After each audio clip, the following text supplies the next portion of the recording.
Hi everybody, it's Nikki here and welcome to today's video, which is part of my 12 days of Bookmas. I hope you will join me in this journey until Christmas Day. So today I am going to be talking about my 5-star predictions. So I believe that when I finish reading these books, I'm likely, very highly likely, to give them 5 stars.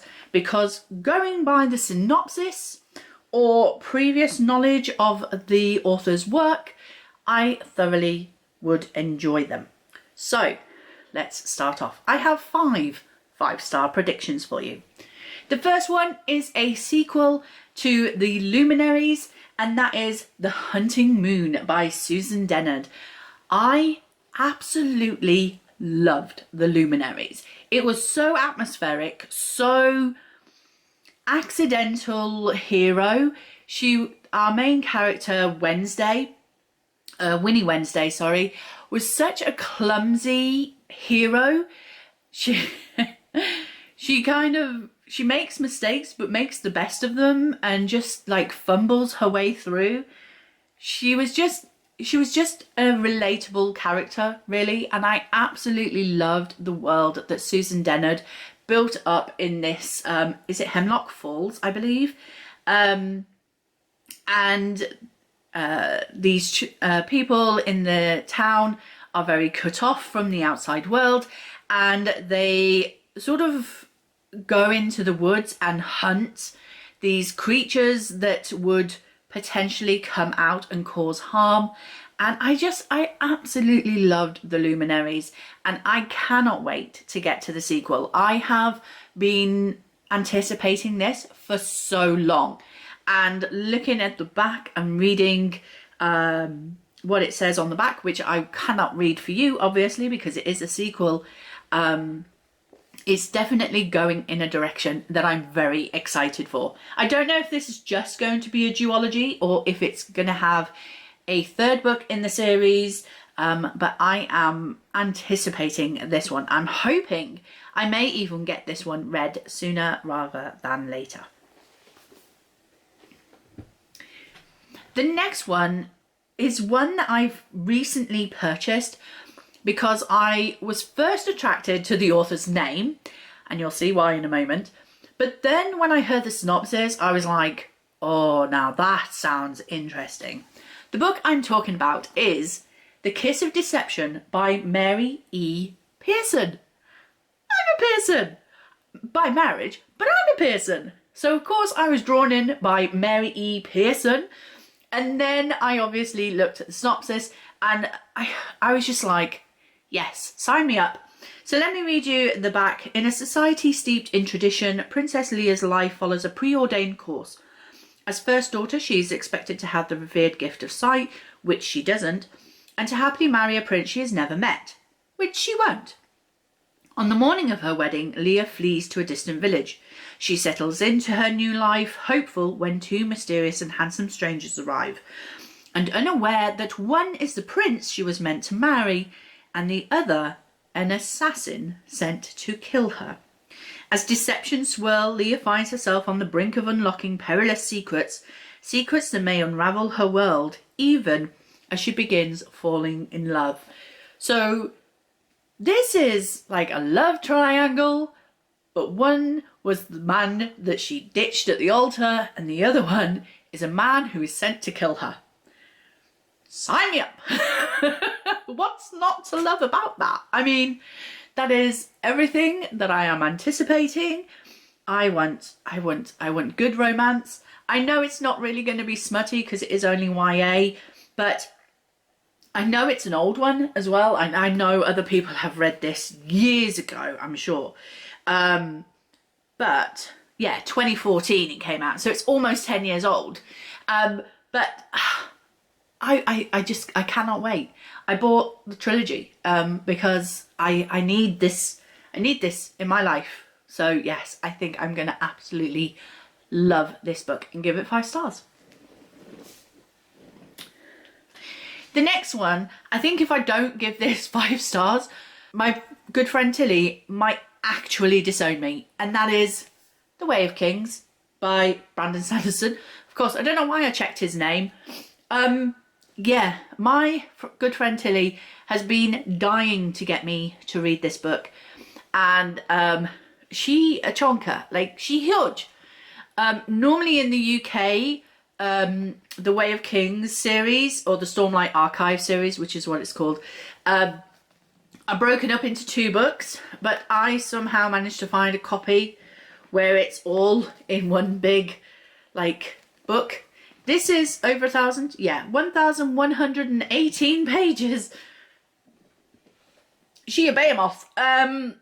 But it's Brandon Sanderson, and Brandon Sanderson is easy to read.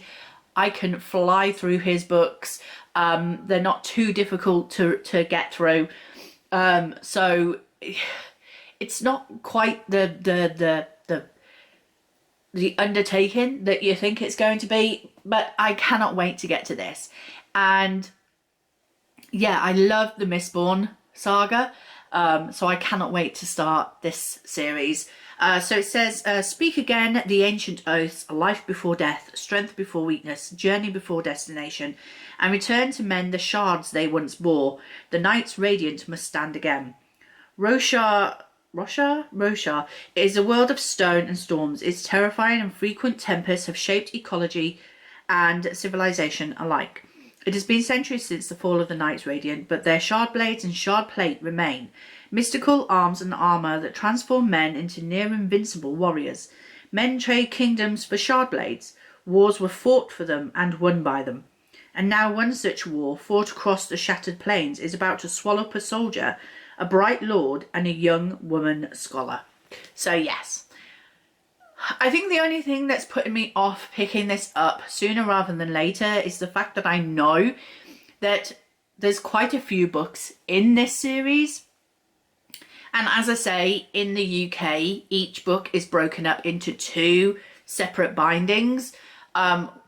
Except for I did manage to find this one bind up together. But also the series is not finished. So, and I hate starting a series that isn't finished. I really struggle because I finished the book and I just want to get on to the next one, especially with epic fantasy, because you need to keep going with the world so that you don't forget any of those smaller details, because you've had to wait a year for the next one. So I mean, Brandon Sanderson does write quickly, so hopefully, you know, we may get another book in this series soon, and maybe it's going to take me some time to catch up anyway with the series. So yeah, but I do expect to give this 5 stars once I do read it. The next one, I don't know. I heard there was some issue with the next book by some people on Twitter and YouTube, but from the synopsis, I think I'm going to absolutely love this book, but I'm aware that some people had a problem with it. And the book I'm talking about is Lightlock by Alex Astor. I believe that she is a YouTuber, I'm not sure. And I believe that this has also been picked up to become a film, so I'm very interested in that. But let me read you the synopsis. Welcome to the Centennial. Every 100 years, the island of Lightlock appears for only 100 days to host a deadly game, where the rulers of 6 realms fight to break their curses and win unparalleled power. Each ruler has something to hide. Each curse is uniquely wicked. To break them and save themselves and their realms, one ruler will die.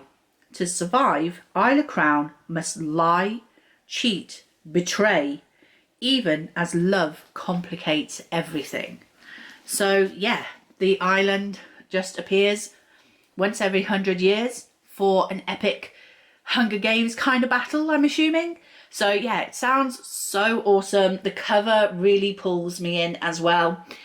I feel like this has got Brigadoon feelings with it, you know, the village that only appears every 100 years for a certain length of time. Some of you young ones won't remember Brigadoon, but people my age might remember the film Brigadoon. It was an old musical. Anyway, and then like this massive battle to break your curse, and it does. It gives me Hunger Games kind of vibe. So I am so excited for this. I do believe I am going to thoroughly enjoy it and give it 5 stars. And last but not least, this book I think I'm going to give 5 stars because I really enjoyed the author's first trilogy of The Poppy War. But this is Babel by R.F. Kuang, and it says An Arcane History, and just look at that cover. Isn't it gorgeous? It's so pretty. So yeah, I think I'm going to enjoy this like I enjoyed the Poppy War trilogy. I really did enjoy that. And I do want to get my own copies of those books because I read my the Poppy War through my local library. And I would really like to get my own hard copies so I can reread it again. But this one says, an act of translation is always an act of betrayal. Oxford, 1836, the city of dreaming spires. It is the centre of all knowledge and progress in the world. And at its heart is Babel, Oxford University's prestigious Royal Institute of Translation, the tower from which all the power of the empire flows. Orphaned in Canton and brought to England by a mysterious guardian, Robin Swift thought Babel a paradise, until it became a prison. But can a student stand against an empire? So yeah, so she thinks that she's going somewhere exciting and full of hope for the future, but actually she finds it's not quite what she thought it would be, and then she has to stand and fight. And I just think that's just going to be epic. I know R.F. Kuang's writing is very beautiful and meaningful as well, and I just cannot wait. And I know that, again, my good friend Tilly really thoroughly enjoyed this and has highly recommended this to me. She thinks I will love it, and I think I would love it too, and give it 5 stars. So those are all of the 5 books that I think I would give 5 stars to when I do eventually get around to picking them up. So is there any books that you believe you will give 5 stars in when you do pick them up? Let me know in the comment section down below. So thank you very much for watching. I hope you enjoyed it. If you did, please like, comment and subscribe, and I will see you in the next video. Bye!